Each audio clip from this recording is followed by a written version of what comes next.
Computadores menores e mais sensíveis é o que a Intel quer com seus novos projetos. Novos iPhones vazam informações sobre data de lançamento dos aparelhos. Projeto Mars One, colonização de Marte parece ficar um pouco mais longe graças a descrédito de cientistas. Novo Android Marshmallow, conheça algumas funções da nova versão que deve ser lançada até o fim do ano. Essas são algumas das notícias de maior destaque na semana e você acompanha agora no Canal Tech News. Essa semana a Intel promoveu o Intel Developer Forum, o principal evento anual da empresa. É nele que a fabricante discute os temas mais relevantes da indústria. Nessa edição, alguns dos principais assuntos foram os planos da Intel para dar mais sensibilidade à computação, fortalecer ainda mais o mercado da internet das coisas e aumentar a segurança dessas tecnologias. A computação tem se tornado uma extensão das pessoas graças ao número cada vez maior de dispositivos inteligentes conectados. Estimativas da IDC prevêem uma verdadeira enxurrada de dispositivos vestíveis em 2015. A previsão é que 45,7 milhões de wearables sejam vendidos só neste ano e que esse número seja de 126 milhões em 2019. Olhando esses números, não fica difícil entender por que a Intel está tão interessada no segmento. Durante sua apresentação, o CEO da companhia, Brian Krzanich, apresentou ao lado da parceira Fossil a nova linha de gadgets vestíveis, uma pulseira inteligente e um relógio equipado com o sistema Android Wear. Ele lembra muito o Moto 360 e seu design redondo com corpo em metal. Estes são apenas uma prévia e a nova linha de acessórios conectados será lançada no final de outubro. Em 2016, a Fossil deverá lançar mais relógios conectados, inclusive sob a marca Michael Kors. No início deste ano, durante a CES 2015, a Intel apresentou o microcomputador Curie, tão pequeno que ficou o tempo todo acoplado na roupa do CEO da companhia durante a apresentação e passaria despercebido se ele mesmo não tivesse revelado ao público.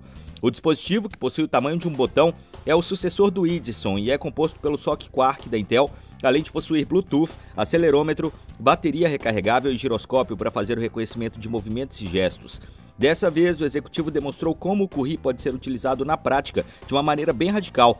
Levou para o palco do IDF 2015 uma bicicleta de BMX equipada com alguns sensores localizados no guidão e no assento. Instantaneamente, os sensores rastreavam os movimentos da bicicleta e enviavam em tempo real para o Curie, que fica responsável por criar o modelo 3D da bike imitando seus movimentos. Na prática, isso poderia ajudar atletas a treinar e aperfeiçoar seus movimentos, enquanto a reprodução em um telão, por exemplo, ajudaria um possível júri ou público a entender melhor cada movimento, juntamente com estatísticas sobre a rotação, tempo no ar, virada e velocidade da manobra. De acordo com Krzanich, diversos esportes podem ser digitalizados com a ajuda do Curie. A novidade deve ser liberada para parceiros até o final deste ano. Outro tema abordado foi o futuro das tecnologias, que incluem alguns produtos que ainda estão sendo desenvolvidos nos bastidores por cientistas do laboratório de pesquisas da Intel. Um deles é um display holográfico projetado a partir de um computador all-in-one. Durante a exibição, a tela flutua no ar graças à já conhecida tecnologia RealSense, que projeta uma ilusão de ótica de conteúdos flutuando no espaço. O executivo digita em um teclado virtual e conta com a ajuda de sensores ultrassônicos do RealSense para dar o feedback tátil. O futuro da arquitetura e de armazenamento de computadores também foi abordado na abertura do IDF 2015. A Intel falou um pouco mais sobre 3D X-Point, uma nova classe de arquitetura de memória 1000 vezes mais rápida e resistente do que a NAND e 10 vezes mais densa do que a DRAM.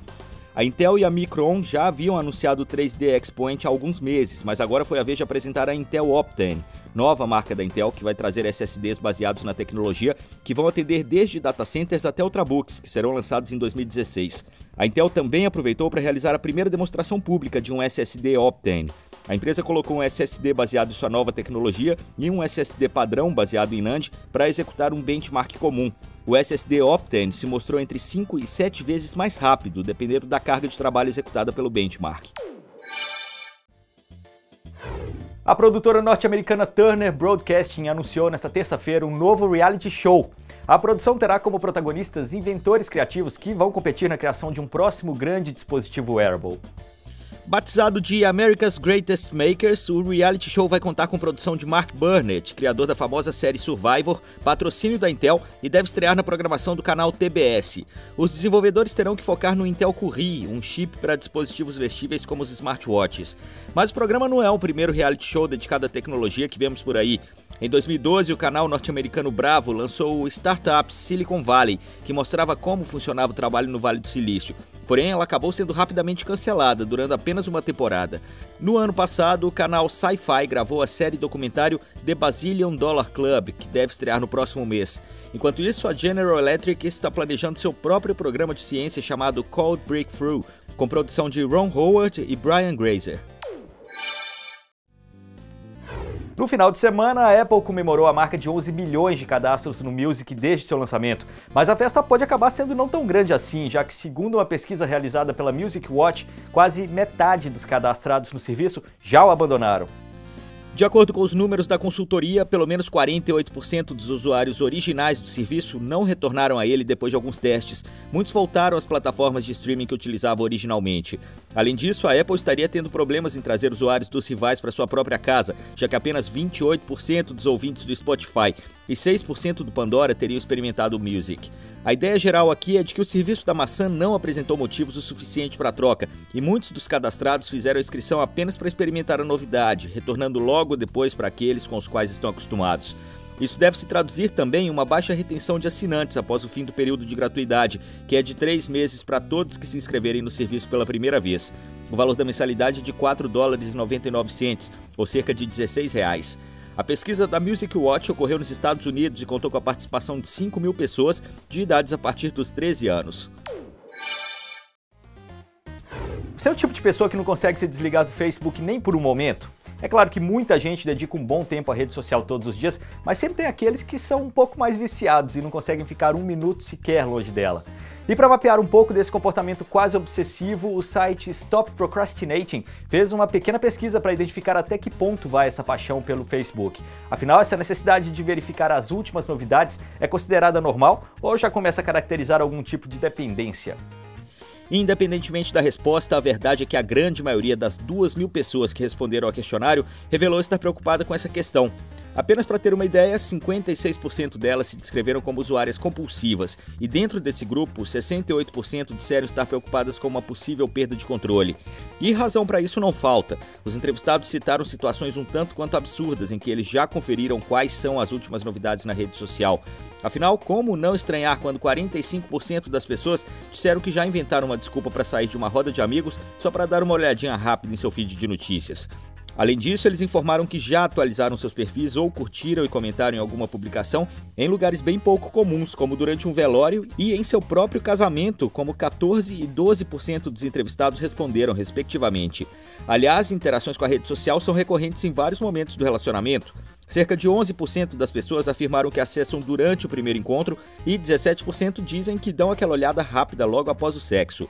Há ainda aqueles que não largam a rede social nem mesmo quando vão ao banheiro, já que 56% disseram que aproveitam os momentos no vaso sanitário para dar aquela olhadinha rápida e outros 15% falaram que nem mesmo embaixo do chuveiro é hora de deixar a página de lado.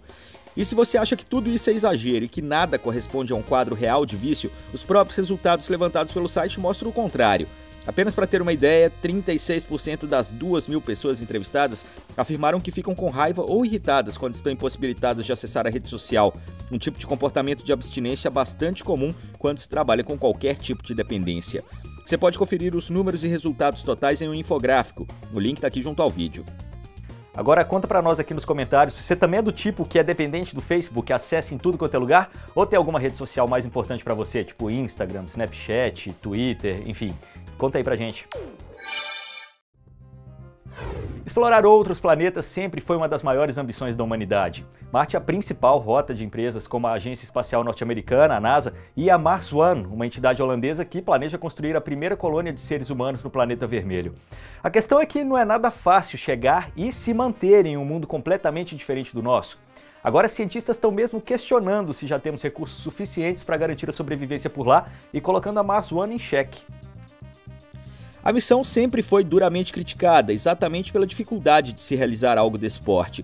Como uma companhia até então desconhecida e sem os recursos financeiros e tecnológicos necessários, poderia levar as pessoas para um local onde nenhum homem jamais esteve fisicamente? Os debates são muitos e um deles aconteceu esta semana durante a convenção anual Mars Society, que contou com a presença de estudiosos do Instituto de Tecnologia de Massachusetts e do CEO da Mars One, Buzz Lansdorp. Alguns sites internacionais repercutiram os principais pontos discutidos na conferência, que teve duração de 2 horas. Todos eles chegaram à mesma conclusão. Ainda não temos recursos suficientes para garantir a sobrevivência da vida humana em Marte. E o maior problema é que a Mars One, mesmo com a melhor das intenções, não quer admitir isso.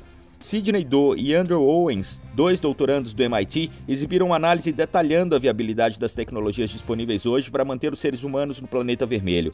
De acordo com eles, chegará ao ponto em que os astronautas da Mars One que forem enviados a Marte ficarão sem condições de se manter vivos por lá.